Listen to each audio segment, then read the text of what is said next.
Hello Spider Peeps, well yeah, this is the fault of Trained by Aaron, because quite often on his videos he starts with a little bit of music which was made on one of these, I think. So way back when I was at school, my best friend Nashi, he had one of these and I wanted one ever since. So I bought this one off eBay, not working. So let's see what's going on with it. It did say some of it was working, which is a good sign. Let's look at that. Nice bit of sellotape on there that we can remove afterwards if we can get it to work. It almost looks like it needs a bit of retro bright as well. The spring's looking quite good, Nick. That one looks like it could do with a bit of cleaning, but the others look okay. But it has been sold as not working, so I think this is weird because the switch is over here and off is there, but probably designed in Japan. We're expecting the switch to be over here, but that's fine. So when we turn the calculator on, it works. I don't think I've ever used the calculator on this. 124, where's times? Are there underneath this goo? Times 2 equals 248. Okay, let's see, record. That seems to be the calculator. Is there a C for clear? Where's the clear? AC. You know, because that switch is sticking on calculator, I think this might not be broken. Well, it might just be something to do with that switch. What happens? All it's doing is calculator. Okay.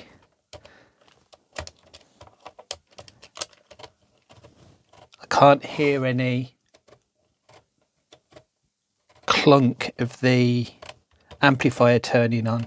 I can't remember back in the day whether the calculator made a tone as well. It might do, but let's see what's inside of it. I did actually watch a video the other day of somebody doing one of these, because I can't remember who it was who did a video that popped up on my stream. Obviously I hyped it, obviously I liked it. I just can't remember who it was. So it's got Phillips head screws in 1, 2, 3, 4. And these two here, 5, 6. I think I need to go and get my special long screwdriver for this. I'm gonna use my special gas mask. Here we go.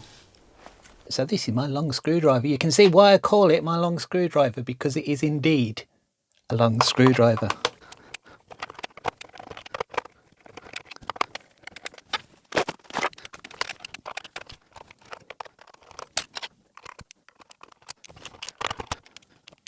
Well, did you see that? It's got an automatic screw catcher in it. Okay, I'm not sure what that is. I think that's a reset button. Doesn't look like it's got any other stickers where it's hiding anything. But it is a little bit here. It's a little bit caught. So let's, oh,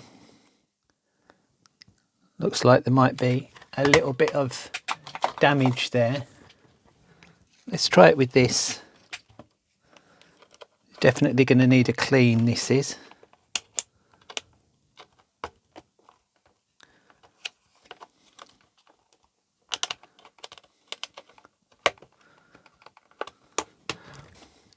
Let's try it from this side. There we go. Oh, uh-oh. Oh, right. I wonder if it was just those holding it in. I'm sure the video I watched the other day, exactly the same thing happened on. This isn't the same video. On his, it was a... I'll put up who the video it was and I'll link to it below, because partly that gave me the idea. I thought maybe there is something that will fix these, which is why I decided to buy this one. But I think this is a different fault. But his fault in the end was the speaker. Okay, so a little clip in there. So if you're doing that, That's what we're looking for. So hopefully I can still get in there. There we go. I missed the clip, but it worked. No other clips as well, so that's good. Now, one of the things that he struggled with was not breaking this. That's a bit worrying. There's goop in this. So that's the other, that's the reset button. Okay, I'm worried about this goop. Dare I touch it? It's wet. I wonder if this means one of the caps has gone. I mean, some there. There's no caps on it though. But a big blob of something there. Yeah, you can see that on the camera pretty well, can't you? This gunk here, it looks like it might have had something fall on it or spill on it. So it looks like flux. Is this, oh, and a little bit of, around that screw there was a little bit of tarnish as well. I wonder if it's just water. Oh, there's something over there as well. Look at that one. It almost looks like it's squirted from somewhere. Look at that. 3SA13. It's got a goop on it, a blob. It really looks like it's a capacitor. But this didn't look like it had blown. And it doesn't smell like a capacitor. There's a bit of, see just there's a bit of goop on that, and there's a bit on these volume bits. The board looks pretty much clean apart from this. A little dark around the edges, that's how it is. All right, I think I'm going to have to do this dangerousness. I'm going to have to get to this switch, which means taking this off, which is going to be fun. Oh well, let's just go for it.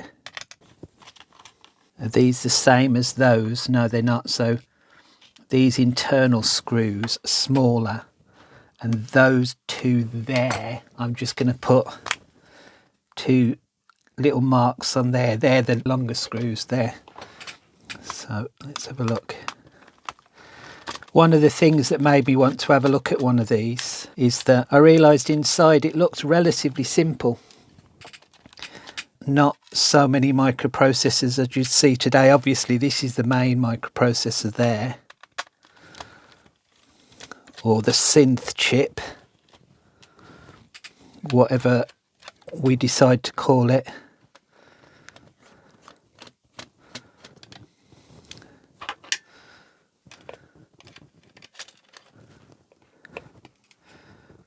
But I'm hoping this will be a different problem than the other one.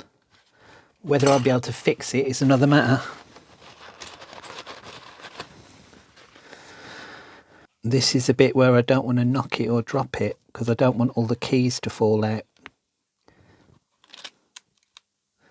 But it's just going to be a case of putting the keys back in, but I'd rather not have to. Oh, that looks a pain. Over here, well, there's another blob on the chip there. Look, where is this coming from?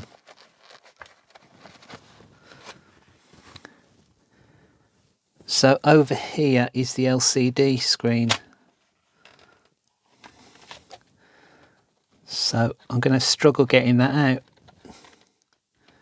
Whereas really what I want to do is look on the inside of this board.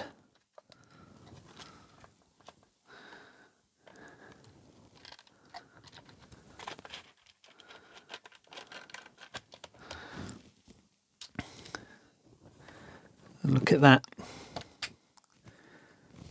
Does this look like it will come out? Part of me looks like there's a little slider there. No. Is there a screw the other side? No. Okay, but it looks like I can just gently move that over. What's it doing there? I can't even see it. Well, actually, it's more down here. Does this board look damaged? You know, it doesn't. So this is the switch that's the problem, and there's a lot of black around the switch. Okay. Let's see whether I can do this just as it is. Not used one of these for ages, but Big Clive showed one the other day. And I remembered I'd got some, and I couldn't remember where I'd put them. But yeah, these have got IPA built in, but I'm going to use this to just gently, that should make the IPA go to it. There we go. Look at that one, and then this one, and this looks dirtier, doesn't it? So let's just first of all, let's just clean it a bit with this before I've touched it with anything else. Definitely some score in there. So is that dirty? Yes.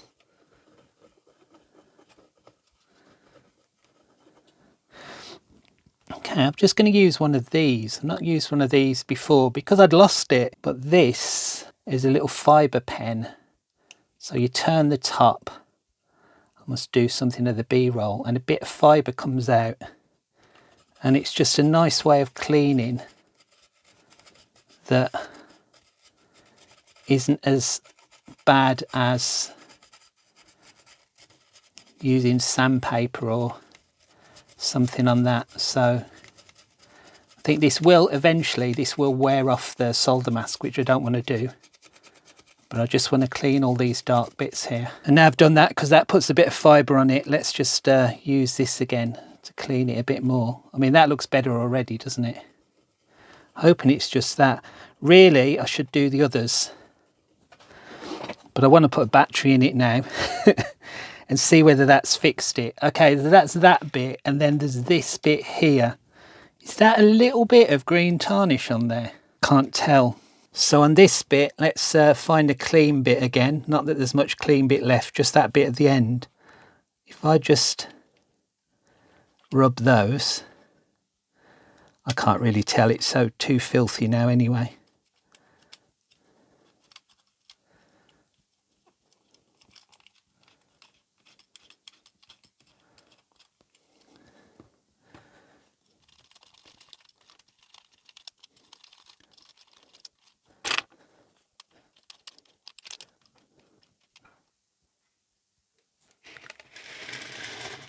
All right, so very simple. I think there's a bit of goop around there as well, but I just want to try and see if there's any on any of these while I'm here. None on that.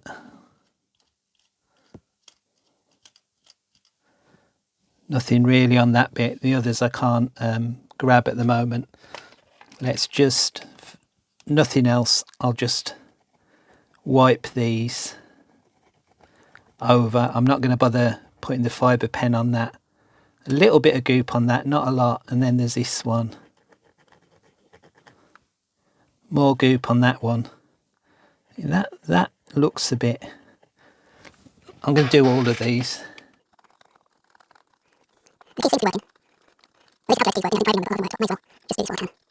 So not a huge amount of dirt, but just giving it a little bit of a clean. Right, let's pop it back in and see.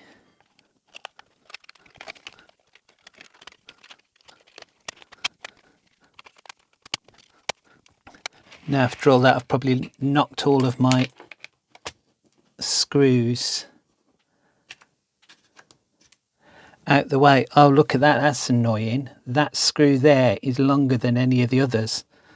That one's got rust on it. I'm wondering whether that long screw is there. The rusty screw was definitely down there, so I'll pop that one in first. I don't think this has been apart, you know. There's just something about it. Oh, I thought that was a 555 timer for a second there, looking at it upside down. Although it says it's an LA358, but it ends in 55. But it's not. It's LA6355 by the looks of it.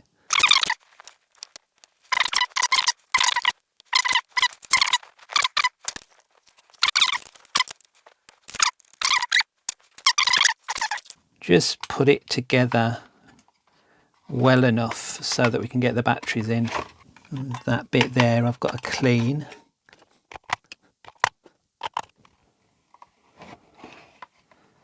Pop that over. So calculator's turned on. So will the others turn on? Calculator, We know that works.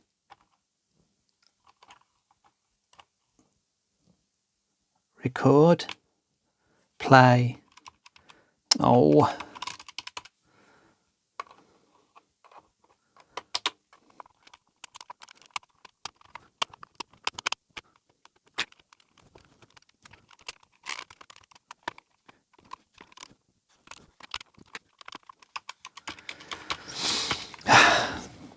Okay, it wasn't that then. I'm going to leave it at that for this video. It wasn't the simple fault, but let's see what might be a problem. It's got to be something related to this, otherwise why would it not be changing modes? And it looks like I could well have broken the screen as well, which probably makes it unfixable. But yeah, anyway, I hope you enjoyed this bit of investigation. Hopefully I'll do another video on this later on the channel. If you've got any ideas what this might be, what the problem might be, let me know in the comments, and let me know whether you'd like to see any more of these fix it videos on the channel. But yeah, see you next time, Spider Peeps. Bye.